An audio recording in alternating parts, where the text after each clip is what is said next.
Ադրբեջանական ագրեսիային պետք է վերջ դրվի, այսօր հայտարարեց պոլիցիական մրցանակի դափնեկիր Ամերիկայի գրող Փիթեր Բալաքյանը, պատասխանելով ազատության այն հարցին, թե արդյոք հետևել է Ղարաբաղում ապրիլի սկզբին տեղի ունեցած դրամատիկ զարգացումներին։ The Azerbaijan army is really embarked on war against the people of Nagorno-Karabakh and there has to be an end to their Այո, ակնհայտորեն Ադրբեջանի բանակը պատերազմ սանձազերծեց Լեռնային Ղարաբաղի ժողովրդի դեմ։ Ադրբեջանական ագրեսիային պետք է վերջ դրվի։ Կարծում եմ, որքան շատ տեղեկություններ լինեն Արցախի պատմության մասին, որը պատմական մեծ Հայաստանի մաս է կազմում, այնքան աշխարհը ավելի լավ կըմբռնի Ղարաբաղում հայկականության բնական ներկայությունը։ Սա կարծում եմ կօգնի խնդրի կարգավորմամբ զբաղվողներին ճիշտ դիվանագիտական որոշումներ կայացնել Արցախի համար։ And I hope that this will help the peacemakers make the right kinds of, diplomatic solutions to Artsakh. Ozone Journal by Peter Balakian. Նշենք, որ Փիթեր Բալաքյանը Ozone Journal բանաստեղծությունների ժողովածուի համար այս տարվա ապրիլին արժանացավ հեղինակավոր պուլիցերյան մրցանակի։ Հայաստանում Բալաքյանի անունը ճանաչելի դարձավ այն ժամանակ, երբ հայերեն թարգմանությամբ լույս տեսավ Հայոց ցեղասպանությանը նվիրված ճակատագրի Սև շունը վեպը։ Ozone Journal բանաստեղծական ժողովածուն նույնպես անդրադառնում է 1915-ի իրադարձություններին։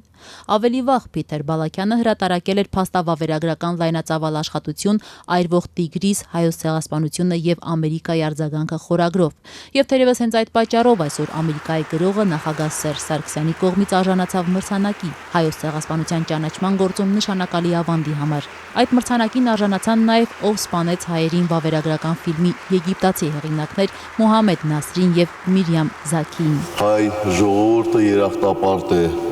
ձեզ այն վիթխարի աշխատանքի համար, որ դուք կատարել եք։ Պարոն Նասիրի, տիկին Զաքի, դուք լավագույնս ապացուցեցիք, որ հայոց ցեղասպանության հարցը միայն հայ ժողովրդի խնդիրը չէ, այլ մի ցավ է, որը կիսում են ամբողջ աշխարհի բարի կամքի մարդիկ, անկախ ազգությունից եւ կրոնից։ Իսկ Փիթեր Բալաքյանն իր երկու ամերիկյան եւ հայկական ինքնություններով ու անգլերենով ցույց տվեց այդ ցավի գեղարվեստական դրսևորման ուժը։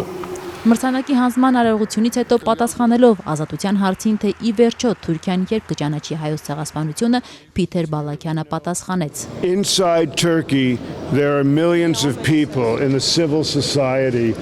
who want to do the right thing, acknowledge truth about Armenian genocide, pursue Չեմ կարող ասել, բայց դրականն այն է, որ Թուրքիայի քաղաքացիական հասարակության զգալի մասը միլիոնավոր մարդիկ ցանկանում են ընդունել ճշմարտությունը հայոց ցեղասպանության մասին, հասնել արդարության հայ ժողովրդի համար։ Խնդիրը կառավարությունն է եւ ծայրահեղ ազգայնականությունը, որը գերակշռում է պաշտոնական դիրքորոշման մեջ։ Կառավարությունն է, որ դա չի ընդունում, կարճած մնալով սխալ ազգայնականությունից։ Հույսը քաղաքացիական հասարակությունն է, որը պետք է ազդեցություն ունենա բարձրագույն իշխանության վրա, որպեսզի կարողանա ճեղքում կատարել։ Բայց լավ նորությունն այն է, որ այդ փոփոխությունը կարող է տեղի ունենալ ներքևից դեպի վերև։ Հայոց ցեղասպանությունը դառնում է միջազգային քննարկումների հիմնական ուղղություններից մեկը։ Այն ԱՄՆ-ում դասավանդվում է միջին եւ բարձրագույն ուսումնական հաստատություններում։ Սա օգնում է, որպեսզի հայոց ցեղասպանության թեման դառնա միջազգային քննարկումների առարկա եւ վաղ թե ուշ Թուրքիան ստիպված է լինելու հաշվի նստել այդ իրողության հետ։ It's becoming normal to do it. I think this helps